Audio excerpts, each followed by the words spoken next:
யாடியா T5L மகிழ்ச்சி நிறைந்த நீண்ட பயணத்திற்கு. இன்றைய நாளுக்குரிய பத்திரிகைகள் பார்வையோடு இன்றும் யாழ் பிராந்தியத்திலிருந்து கிடைத்திருக்கக்கூடிய 4 பத்திரிகைகள் கைவசம் இருக்கின்றன. முதலிலே ஈழநாட்டு பத்திரிகை கண்ணோட்டத்தோடு இணைந்திருக்கலாம். இன்றைய நாளுக்குரிய ஈழநாட்டு பத்திரிகையின் பிரதான தலைப்பிடலாக இலங்கை தமிழ் மக்களுக்கு இந்தியா என்றும் உறுதியளித்தார் இந்திய துணை ஜனாதிபதி. இலங்கை தமிழ் மக்களுக்கு இந்திய அரசு என்றும் உறுதுணையாக இருக்கும் என்றும் இரு நாடுகளுக்கு இடையேயான நட்பு மற்றும் ஒத்துழைப்பு தொடர்ந்தும் வலுப்பெறும் என்றும் இந்திய துணை ஜனாதிபதி CP ராதாகிருஷ்ணன் உறுதி அளித்திருக்கின்றார். கொழும்பில் நடைபெற்ற சிறப்பு நிகழ்வில் இந்திய வம்சாவளி தமிழர்களினால் அளிக்கப்பட்ட மிகப்பெரிய வரவேற்புக்கு இந்திய துணை ஜனாதிபதி தனது மனமார்ந்த நன்றிகளை தெரிவித்திருக்கின்றார். இந்த நிகழ்வில் உரையாற்றிய அவர் இந்திய வீடமைப்பு திட்டத்தின் 3ஆம் கட்டத்தின் கீழ் கட்டப்பட்ட வீடுகளை மக்களுக்கு வழங்கியதை குறிப்பிட்டார். இன்று வழங்கப்பட்ட 145 வீடுகளுடன் சேர்த்து 3ஆம் கட்டத்தின் கீழ் மொத்தம் 4000 வீடுகள் பயனாளர்களுக்கு வழங்கப்பட்டுள்ளதாகவும் தெரிவித்திருக்கின்றார். மேலும் இதுவரை இலங்கையில் வாழும் தமிழ் மக்களுக்காக இந்திய அரசு மொத்தம் 50,000 வீடுகளை வழங்கியுள்ளதாகவும் அடுத்த கட்டமாக 4ஆம் கட்ட வீடமைப்பு திட்டத்தின் கீழ் மேலும் 10,000 வீடுகள் வழங்கப்பட உள்ளதாகவும் அவர் அறிவித்திருக்கின்றார். இலங்கையில் வாழும் இந்திய வம்சாவளி தமிழர்கள் இந்தியா மற்றும் இலங்கை ஆகிய இரு நாடுகளுக்கு இடையே உறவை வலுப்படுத்தும் உயிர்ப்புள்ள பாலமாக உள்ளனர் என அவர் சுட்டிக்காட்டியிருக்கின்றார். இந்திய அரசும் மக்களும் இலங்கையில் வாழும் தமிழ் மக்களை எப்போதும் தங்கள் இதயத்தில் வைத்துள்ளனர் என்றும் அவர் குறிப்பிட்டிருக்கின்றார். உடுக்கை இழந்தவன் கை போலே ஆங்கிய இடுக்கண் களைவதாம் நட்பு என்ற திருக்குறளை மேற்கோள் காட்டிய அவர் இந்திய பிரதமர் நரேந்திர மோடியின் தலைமையிலான இந்திய அரசு சாகர் பந்து நடவடிக்கையின் மூலம் பேரிடர் காலங்களில் உடனடி உதவிகளை வழங்கி வந்ததை நினைவூட்டினார் என்று இன்றைய நாளுக்குரிய அந்த பிரதான தலைப்பிடல் அமைந்திருப்பதனை காணக்கூடியதாக இருக்கிறது. தொடர்ச்சியாக ஈழநாட்டு பத்திரிகையின் ஏனைய முற்பக்க செய்திகளுக்குள் ஜனாதிபதி அனுரவை சந்தித்த இந்திய துணை ஜனாதிபதி என்ற தலைப்பிடலோடு ஒரு புகைப்படம் தாங்கிய செய்தியும், இந்திய துணை ஜனாதிபதியுடன் நேற்று தமிழ் தேசிய கட்சிகள் முக்கிய பேச்சு, மலையக கட்சிகளும் கலந்துரையாடல் என்ற தலைப்பிடலோடு இன்னொரு புகைப்படம் தாங்கிய செய்தியும் பிரசுரமாகியிருக்கிறது. தொடர்ச்சியாக அந்த செய்தியை பார்க்கையில் இலங்கைக்கு விஜயம் மேற்கொண்டுள்ள இந்திய துணை ஜனாதிபதி CP ராதாகிருஷ்ணன் இலங்கையின் தமிழ் தேசிய கட்சிகள் மற்றும் மலையக தமிழ் கட்சிகளின் பிரதிநிதிகளை நேற்று சந்தித்து கலந்துரையாடியுள்ளார். இந்த சந்திப்பில் இலங்கை தமிழரசு கட்சி, ஜனநாயக தமிழ் தேசிய கூட்டணி மற்றும் தமிழ் தேசிய மக்கள் முன்னணி ஆகிய கட்சிகளின் பிரதிநிதிகள் பங்கேற்றிருக்கின்றனர். அதே நேரம் மலையக தமிழ் கட்சிகளின் சார்பில் தமிழ் முற்போக்கு கூட்டணி மற்றும் இலங்கை தொழிலாளர் காங்கிரஸ் ஆகிய கட்சிகளின் பிரதிநிதிகள் கலந்து கொண்டிருந்ததும் குறிப்பிடத்தக்கது என்று அந்த செய்தி பிரசுரமாக இருக்கிறது. தொடர்ச்சியாக செய்திகளுக்குள் ரஷ்யாவிடமிருந்து இலங்கைக்கு சலுகை விலையில் எரிபொருள்.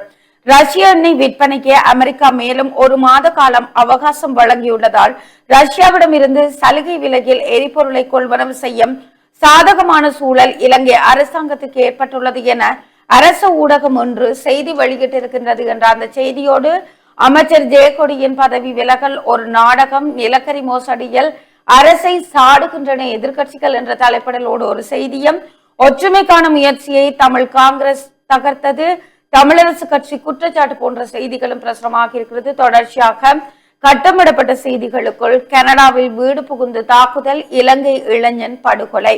கனடாவின் டர்காம் பிராந்தியத்தில் உள்ள ஏஜாக்ஸ் நகரில் இலங்கை இளைஞன் ஒருவர் அவரது இல்லத்திலேயே வைத்து மர்ம நபர்களினால் கொடூரமாக கொலை செய்யப்பட்டுள்ளார்.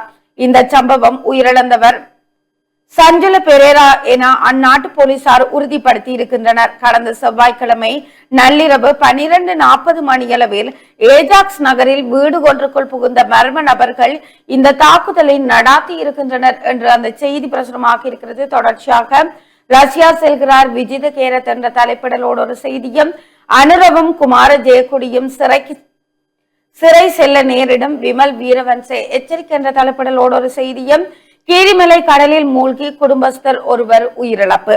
கீரிமலை கடலில் நீந்திய வேளை தண்ணீரில் மூழ்கி ஆணொருவர் நேற்று பரிதாபமாக உயிரிழந்திருக்கின்றார். தெல்லிப்பளை கட்டுவான் பகுதியைச் சேர்ந்த சுந்தரமூர்த்தி சந்துரு வயது 41 என்பவரை இவ்வாறு உயிரிழந்திருக்கின்றார் என்ற அந்த செய்தியும் இன்றைய நாளுக்குரிய ஈழநாட்டு பத்திரிகையினுடைய முதற்பக்க செய்திகளாக பிரசுரமாக இருக்கின்றன. தொடர்ச்சியாக உட்பக்க செய்திகளுக்குள் நிலக்கரி ஊழலை மூடி மறைக்கும் அரசின் முயற்சியை முறியடிப்போம், எதிர்க்கட்சி தலைவர் அழைப்பு.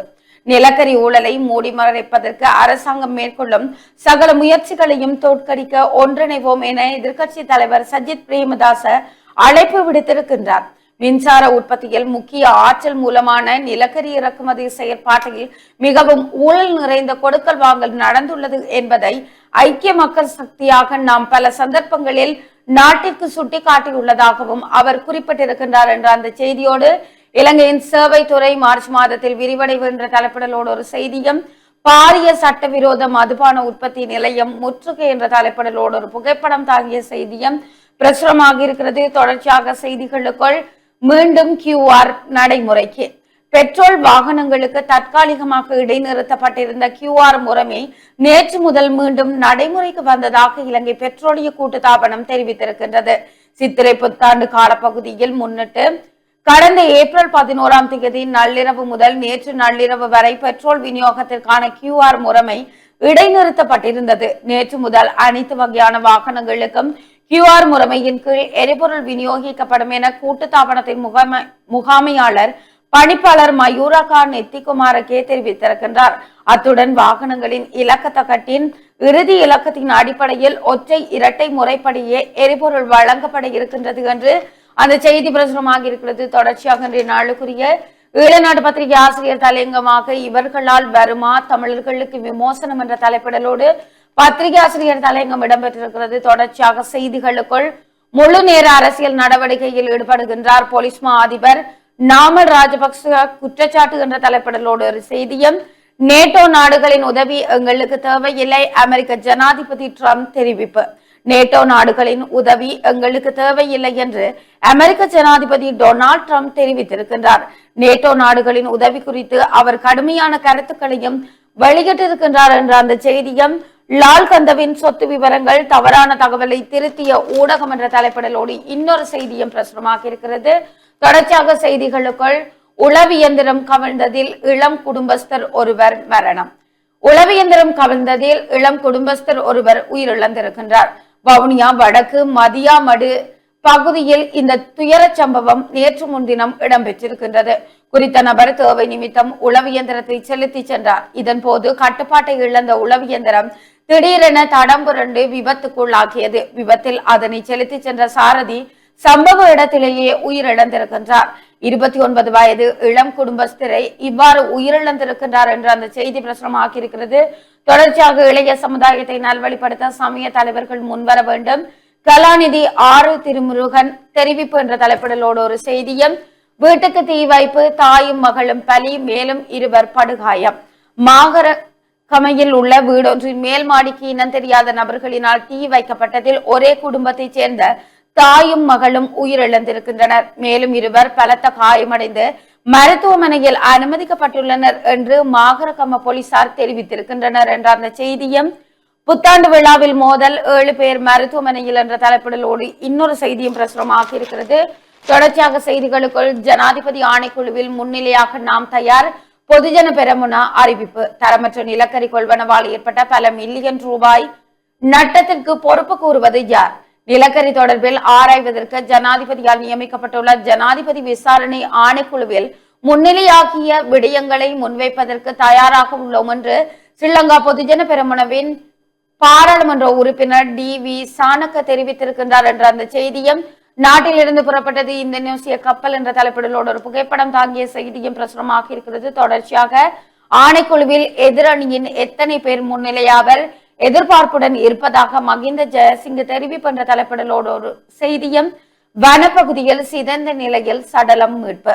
கிளிநொச்சி போலீஸ் பிரிவுக்குட்பட்ட காஞ்சிபுரம் வனப்பகுதியில் இனம் தெரியாத நபர் ஒருவரின் சடலம் மீட்கப்பட்டது. சனிக்கிழமை இரவு கிளிநொச்சி போலீஸ் நிலையத்திற்கு கிடைக்கப்பெற்ற ரகசிய தகவலை அடுத்து குறித்த சடலம் மீட்கப்பட்டிருக்கிறது.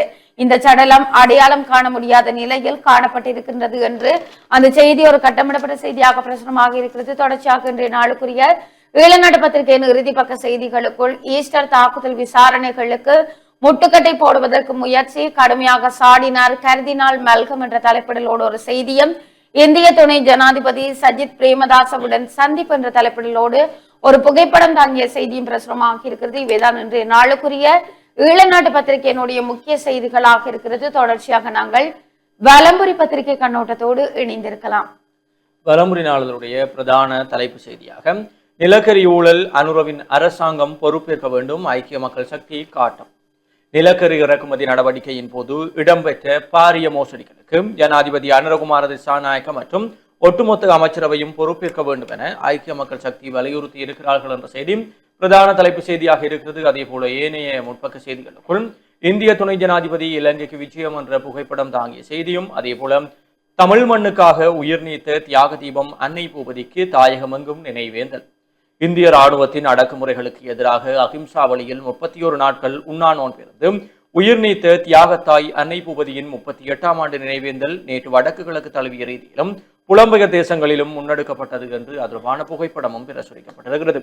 கட்டப்படப்பட்ட செய்திகளுக்குள் 1.5 வயது குழந்தை விபத்தில் உயிரிழப்பு, மன்னார் தாழ்வுப்பாடு பகுதியில் சம்பவம் என்ற செய்தியோடும் உளவியந்திரம் விபத்து, இளம் குடும்பஸ்தர் பலி என்ற ஒரு கட்டப்படப்பட்ட செய்தியும், அதே போல கீரிமலை கடலில் நீராடிய இளைஞன் சடலமாக மீட்பு என்ற செய்தியும், கழனிகங்கையில் மூழ்கி சுண்ணாகத்தை சேர்ந்த பல்கலைக்கழக மாணவன் மரணம்.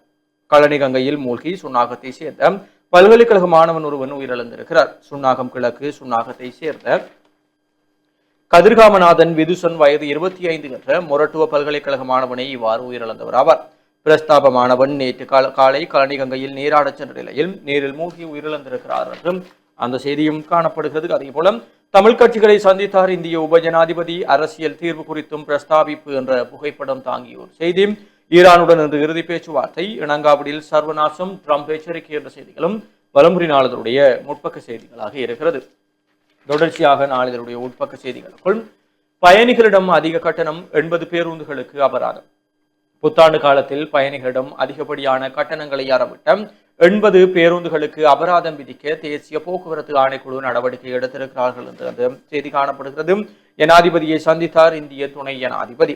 2 நாள் உத்தியோகபூர்வ விஜயம் ஒன்றை மேற்கொண்டு இலங்கைக்கு வருகை தந்திருக்கக்கூடிய இந்திய துணை ஜனாதிபதி சிபி ராதாகிருஷ்ணன் ஜனாதிபதி அனுரகுமார திசாநாயக்கவை கொழும்பில் சந்தித்திருக்கிறார் என்றும் அதற்கான புகைப்படமும் பிரசுரிக்கப்பட்டிருக்கிறது.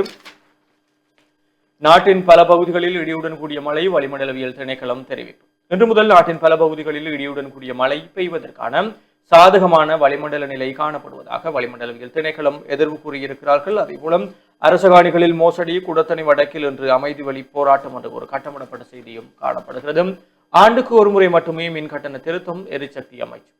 இலங்கையில் தற்போது நடைமுறையில் உள்ள 3 மாதங்களுக்கு ஒரு முறை மின்சார கட்டணத்தை மாற்றி அமைக்கும் முறைக்கு பதிலாக ஆண்டுக்கு ஒரு முறை மட்டுமே மின்சார கட்டணத்தை திருத்தும் புதிய சூத்திரத்தை அறிமுகப்படுத்த எரிசக்தி அமைச்சு நடவடிக்கை மேற்கொண்டிருக்கிறார்கள் என்று அந்த செய்தியும் தொடர்ந்து செல்கிறது. தொடர்ச்சியாக வலம்புரி நாளிதழுடைய இன்றைய வெளிநாட்டு செய்திகளுக்குள் யுரேனியத்தின் சிறிய துகள் கூட அமெரிக்காவிற்கு கிடைக்காது, ஈரான் அதிரடி.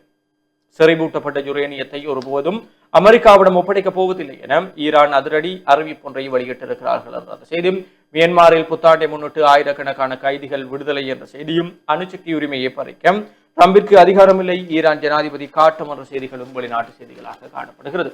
தொடர்ச்சியாக ஏக்கிய ராஜ்ஜிய அரசியல் யாப்பு முற்றாக நிராகரிக்கப்பட வேண்டும், ஈழத்தமிழர் அரசியலமைப்பு நிர்ணய பொதுச்சபை தெரிவிப்பு.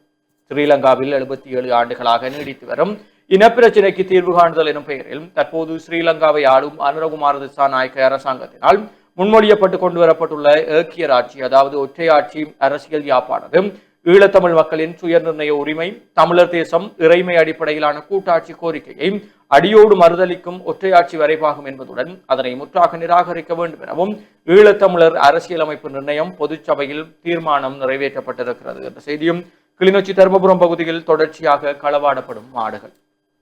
கிளிநொச்சி தர்மபுரம் பகுதியில் தொடர்ச்சியாக மாடுகள் களவாடப்பட்டு வருவதாக அப்பகுதி மக்கள் கவலை தெரிவித்திருக்கிறார்கள் என்று அந்த செய்தியும் தொடர்ந்து செல்கிறது. வாக்குறுதிகளை நிறைவேற்ற போராடுகிறது அரசும், சர்வதேச நெருக்கடி குழு அறிக்கை. இலங்கையில் பலவீனமான பொருளாதார மீட்சியை தக்க வைத்திருக்கின்ற போதிலும் கட்டமைப்பு ரீதியிலான மாற்றம் தொடர்பில் துணிச்சலுடன் வழங்கிய வாக்குறுதிகளை நிறைவேற்றுவதற்காக தேசிய மக்கள் சக்தி அரசு போராடி வருவதாக சர்வதேச நெருக்கடி குழு எனும் மனித உரிமைகள் அமைப்பு சுட்டிக்காட்டியிருக்கிறார்கள் என்று அந்த செய்தி. அதே போல வலம்புரி நாளிதழுடைய இன்றைய விளையாட்டு செய்திகளுக்குள் யாழ் மாவட்ட கரம் தொடர், கோப்பாய் மற்றும் நல்லூர் பிரதேச செயலக அணிகள் சாம்பியன் என்ற புகைப்படம் தாங்கிய செய்தியும், ஆண்களுக்கான கரப்பந்தாட்ட போட்டி புத்தூர் சோமஸ்கந்தா கல்லூரி சாம்பியன் என்ற புகைப்படம் தாங்கிய செய்திகளும் விளையாட்டு செய்திகளாக பிரசுரிக்கப்பட்டிருக்கிறது. தொடர்ச்சியாக உள்நாட்டு செய்திகளுக்குள் குமார ஜெயக்குடி ராஜினாமா, இது தொடர்பில் கூட்டு எதிர்க்கட்சி அறிக்கை.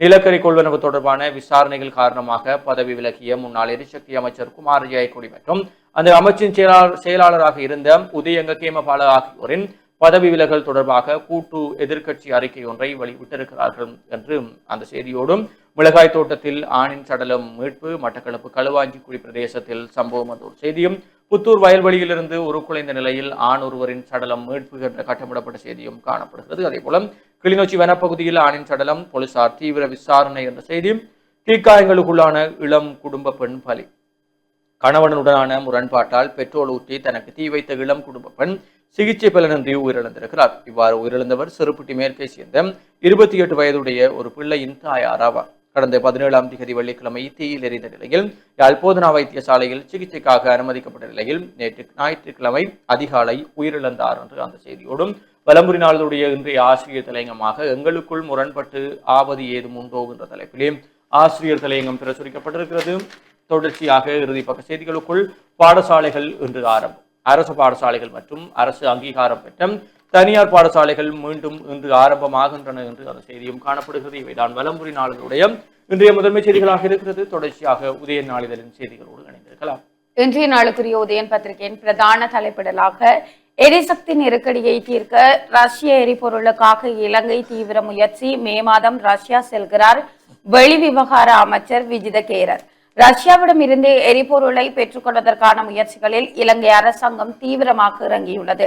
எரிபொருள் மற்றும் நிலக்கரி கொள்வனவுக்கான ஒப்பந்தங்கள் தொடர்பாக தீர்மானங்களை எடுப்பதற்காக வெளிவிவகார அமைச்சர் விஜித கேரத் எதிர்வருகின்ற மே மாதம் ரஷ்யாவுக்கு செல்ல இருக்கின்றார் என்று அந்த செய்தி இன்றைய நாளுக்குரிய பிரதான தலைப்பிடலாக அமைந்திருக்கிறது.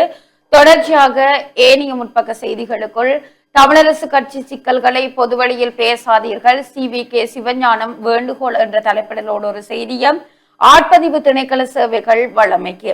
ஆட்பதிவு திணைக்களத்தின் தேசிய அடையாள அட்டை வழங்கல், ஒரு நாள் சேவை உட்பட பொதுமக்கள் சேவைகள் இன்று முதல் வழமை போன்று நடைபெறும் என்று அறிவிக்கப்பட்டிருக்கின்றது என்ற அந்த செய்தியோடு, பாடசாலைகள் இன்று ஆரம்பமாகிறது என்ற தலைப்பிடலோடு ஒரு செய்தியும், 49 பேர் கொண்ட குழுவுடன் இந்திய துணை ஜனாதிபதி நேற்று இலங்கைக்கு வருகை போன்ற செய்திகளும் பிரசுரமாகி இருக்கின்றன. தொடர்ச்சியாக செய்திகளுக்குள் எதிர்வரும் ஞாயிறு வரையும் மிதமான மழைக்கு வாய்ப்பு இருக்கிறது என்ற தலைப்பிடலோடு ஒரு செய்தியும், ஆடைகளற்ற நிலையில் சிதைவுற்ற சடலம் மீட்பு.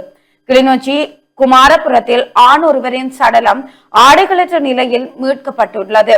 அடையாளம் காண முடியாத நிலையில் காணப்படும் சடலம் தொடர்பில் போலீசார் தீவிர விசாரணைகளை மேற்கொண்டு வருகின்றனர் என்று அந்த செய்தி ஒரு கட்டமிடப்பட்ட செய்தியாக பிரசுரமாக இருக்கிறது. தொடர்ச்சியாக அன்னை பூபதிக்கு உணர்வு பூர்வ அஞ்சலி என்ற தலைப்பிடலோடு ஒரு புகைப்படம் தாங்கிய செய்தியும், உளவு இயந்திரம் தடம் புரண்டு இளம் குடும்பஸ்தர் மரணம், வவுனியாவில் துயரம் போன்ற செய்திகளும் பிரசுரமாக இருக்கிறது. தொடர்ச்சியாக ஆற்று நீரில் மூழ்கி இளைஞர் ஒருவர் உயிரிழப்பு, புதுக்குடியிருப்பில் சோகம். புதுக்குடியிருப்பு கள்ளியடி பிரதேசத்தில் உள்ள பேராற்று பகுதியில் நீராடிய இளைஞர் ஒருவர் நீரில் மூழ்கி உயிரிழந்துள்ளார். இந்த சம்பவம் நேற்று மாலை நடந்திருக்கின்றது என்ற அந்த செய்தியோடு, கீரிமலை கடலில் மூழ்கி ஒருவர் பரிதாப சாவு. கீரிமலை கடலில் மூழ்கி நேற்று மாலை ஒருவர் உயிரிழந்திருக்கின்றார். யாழ்ப்பாணம் கட்டுவனை சேர்ந்த சுந்தரமூர்த்தி சந்துரு வயது 41 என்பவரே அவ்வாறு உயிரிழந்திருக்கின்றார் என்று அந்த செய்தி பிரசுரமாக இருக்கிறது. இவைதான் இன்றைய நாளுக்குரிய உதயன் பத்திரிகையினுடைய முற்பக்க செய்திகளாக இருக்கிறது. தொடர்ச்சியாக உட்பக்க செய்திகளுக்குள், தையட்டி விகாரைக்கு எதிராக வழக்கை தொடராவிடின் சபை புறக்கணிப்பு, ஐக்கிய மக்கள் சக்தி உறுப்பினர்கள் தெரிவிப்பு. சட்டவிரோதமாக அமைக்கப்பட்டுள்ள தையட்டி திச விகாரைக்கு எதிராக வலிகாமம் வடக்கு பிரதேச எதிர் சபை வரும் ஏப்ரல் 30ஆம் தேதிக்கு வழக்கு தாக்கல் செய்யாவிடின் சபை நடவடிக்கைகளை தொடர்ச்சியாக புறக்கணிக்க போவதாக ஐக்கிய மக்கள் சக்தியின் 2 உறுப்பினர்கள் அறிவித்திருக்கின்றனர் என்ற அந்த செய்தியும், ஜனநாயகத்தின் தூண்களை உடைத்தருகிறது அரசு கூறுகிறார் சாகர காரியவம்சம். நாட்டின் வரலாற்றில் முன்னெப்போதும் இல்லாத வகையில் தற்போதைய அரசாங்கம் போலீஸ் மற்றும் நீதித்துறை உள்ளிட்ட அரசு நிறுவனங்களை தனது அரசியல் தேவைகளுக்காக துஷ்பிரயோகம் செய்து வருகின்றது என்று ஸ்ரீலங்கா பொதுஜன பெரமுனவின் பொதுச் செயலாளரும் சட்டத்தரணியுமான சாகர காரியவசம் தெரிவித்திருக்கின்றார் என்ற அந்த செய்தியும், வலுசக்தி அமைச்சருக்கு புதிய செயலர் நியமனம் என்ற தலைப்பிடலோடு ஒரு புகைப்படம் தாங்கிய செய்தியும் பிரசுரமாக இருக்கிறது. தொடர்ச்சியாக செய்திகளுக்குள் மன்னாரில் மணல் மாபியாக்கள் ஏகபோக்கத்திற்கு முற்றுப்புள்ளி, சிஐடி விசாரணைக்கு ஆளுநர் உத்தரவு. மன்னார் மாவட்டத்தில் கடந்த மார்ச் மாதம் வழங்கப்பட்ட மணல் அகழ்வு அனுமதி பத்திரங்களை உடனடியாக இடைநிறுத்துவதற்கும் அதில் இடம்பெற்றுள்ள மிகப்பெரிய முறைகேடுகள் குறித்து குற்றப்புலனாய்வு திணைக்களத்தின் விசாரணைகளுக்கு பாரப்படுத்துவதற்கும் நடவடிக்கை எடுக்கப்பட்டுள்ளதாக வடக்கு மாகாண ஆளுநர் வேதநாயகன் தெரிவித்திருக்கின்றார் என்ற அந்த செய்தியோடும் கடந்த ஆண்டில் சைபர் குற்றங்கள் 10,000 முறைப்பாடுகள் என்ற தலைப்பிடலோடு ஒரு செய்தியும், தாழ்தள பேருந்து சேவை நாளை முதல் ஆரம்பம் போன்ற செய்திகளும் பிரசுரமாக இருக்கிறது. தொடர்ச்சியாக அன்னை பூபதியினுடைய நினைவு நாள் கிளிநொச்சியில் கடைபிடிப்பு என்ற தலைப்பிடலோடு பல்வேறு புகைப்படங்கள் தாங்கிய செய்தியும் பிரசுரமாக இருக்கிறது. தொடர்ச்சியாக இன்றைய நாளுக்குரிய உதயன் பத்திரிகை ஆசிரியர் தலையங்கமாக தியாகமும் ஆறாத வடுக்களும் என்ற தலைப்பிடலோடு அன்னை பூபதியின் வரலாறுகளை பற்றி பேசுவதாக பத்திரிகை ஆசிரியர் தலையங்கம் இடம்பெற்றிருக்கிறது. தொடர்ச்சியாக டிஜிட்டல் நூலகமாக மாறிய சுற்றாடல் தகவல் மையம், பாரம்பரிய நூலக முறையிலிருந்து முற்றாக விலகி நவீன டிஜிட்டல் நூலக கருப்பொருளின் கீழ் தேசிய சுற்றாடல் தகவல் மையம் அபிவிருத்தி செய்யப்பட்டிருக்கின்றது. மத்திய சுற்றாடல் அதிகார சபையின் கீழ் இயங்கும் இந்த மையம் இலங்கையின் சூழலியல் தரவுகளை தொகுத்து வழங்கும் பிரதான மையமாக தற்போது மாற்றம் அடைந்திருக்கின்றது. இலங்கையின் அண்மை கால சுற்றாடல் ஆய்வுகள், அறிக்கைகள் மற்றும் தரவுகளை ஒரே இடத்தில் டிஜிட்டல் முறையில் பெற்றுக்கொள்ளலாம் என்ற அந்த செய்தி பிரசுரமாக இருக்கிறது. தொடர்ச்சியாக நீரில் மூழ்கி 2 பலி என்ற தலைப்பிடலோடு ஒரு கட்டமிடப்பட்ட செய்தியும், வீட்டுக்கு தீ, தாய் மகள் இருவரும் பலி என்ற செய்திகளும் பிரசுரமாக இருக்கிறது. தொடர்ச்சியாக செய்திகளுக்குள் நிலக்கரி மோசடி விவகாரத்தில் அமைச்சருக்கு தொடர்பில்லை, அரசாங்கம் மறுப்பு. தரமற்ற நிலக்கரி இறக்குமதியில் அரசாங்கத்திற்கு நட்டம் ஏற்பட்டுள்ளதாக கூறப்படும் விவகாரத்தில் வலுசக்தி அமைச்சர் குமார ஜெயக்கொடிக்கு எவ்வித தொடர்பும் இல்லை என அமைச்சர்களான விஜித கேரத் மற்றும் நலிந்த ஜெயதிச திட்டவட்டமாக மறுத்திருக்கின்றனர் என்ற அந்த செய்தியோடு ஒரே கட்டமைப்பின் கீழ் வடக்கு கிழக்கு அழககங்கள் சம்மேளனத்தில் புதிய வியூகம். வடக்கு மற்றும் கிழக்கு மாகாணங்களில் உள்ள அழகக சம்மேளனங்களை ஒன்றிணைத்து ஒரு வலுவான கட்டமைப்பின் கீழ் இயங்க திட்டமிட்டுள்ளதாக வடக்கு மாகாண அழகக கூட்டுறவு சமாசங்களின் சம்மேளன தலைவர் ஆனந்தராசா உதயசங்கர் தெரிவித்திருக்கின்றார். யாழ்ப்பாணத்தில் உள்ள அலுவலகத்தில் நடைபெற்ற கலந்துரையாடலின் பின்னர் ஊடகங்களுக்கு அவர் இதனை தெரிவித்திருக்கின்றார் என்ற அந்த செய்தியும், ஞாயிறு கட்டாய விடுமுறை பருத்தித்துறையில் நடைமுறை. சித்திரை புத்தாண்டு கால பகுதியை முன்னிட்டு கடந்த 2 வாரங்களாக ஞாயிற்றுக்கிழமைகளிலும் வியாபார நடவடிக்கைகளை மேற்கொள்ள வழங்கப்பட்ட விசேட அனுமதி நிறைவடைந்திருக்கின்றது. மீண்டும் ஞாயிறு கட்டாய விடுமுறையாக நடைமுறைப்படுத்தப்பட்டிருக்கின்றது என்ற அந்த செய்தியும், வீடுகள் மீது தாக்குதல், சந்தேக நபர்கள் கைது என்ற தலைப்பிடலோடு ஒரு கட்டமிடப்பட்ட செய்தியும் பிரசுரமாகி இருப்பதனை காணக்கூடியதாக இருக்கிறது. தொடர்ச்சியாக வேகத்தால் விபத்து, 3 படுகாயம். முள்ளியவிளை வித்யானந்தா கல்லூரிக்கு முன்பாக நேற்று மாலை நடந்த விபத்தில் முதியவர் ஒருவர் உட்பட 3 படுகாயம் அடைந்திருக்கின்றனர். தண்ணீரூற்று பகுதியில் இருந்து முள்ளியவிளை நோக்கி சைக்கிளில் பயணித்த முதியவரை அதிவேகமாக வந்த மோட்டார் சைக்கிள் மோதியதில் இந்த விபத்து நடந்திருக்கின்றது என்ற அந்த செய்தி பிரசுரமாக இருக்கிறது. தொடர்ச்சியாக அன்னை பூபதிக்கு முல்லையில் அஞ்சலி என்ற தலைப்பிடலோடு அது தொடர்பான புகைப்படம் தாங்கிய செய்தி பிரசுரமாக இருக்கிறது. தொடர்ச்சியாக இறுதிப்பக்க செய்திகளுக்குள் அரசின் பொருளாதார அறிவின்மையால் சர்வதேச சந்தையில் களங்கம், கர்டி டி சில்வா சாடல். மசகு எண்ணெய் விலை தொடர்பான சர்வதேச வங்கி ஒன்றின் பகுப்பாய்வை தவறாக புரிந்து கொண்டு அந்த வங்கிக்கு எதிராக சட்ட நடவடிக்கை எடுக்க முனைவது இலங்கையின் பொருளாதார அறிவின்மையையே காட்டுவதாக ஐக்கிய மக்கள் சக்தியின் நாடாளுமன்ற உறுப்பினர் கர்டி டி சில்வா தெரிவித்திருக்கின்றார் என்ற அந்த செய்தியும் பிரசுரமாக இருக்கிறது. இவைதான் இன்றைய நாளுக்குரிய உதயன் பத்திரிகையினுடைய முக்கிய செய்திகளாகவும் இன்றைக்கு புலந்திருக்கக்கூடிய ஏனைய நாளிதழ்களின் முக்கிய செய்திகளாகவும் அமைந்திருக்கிறது. தொடர்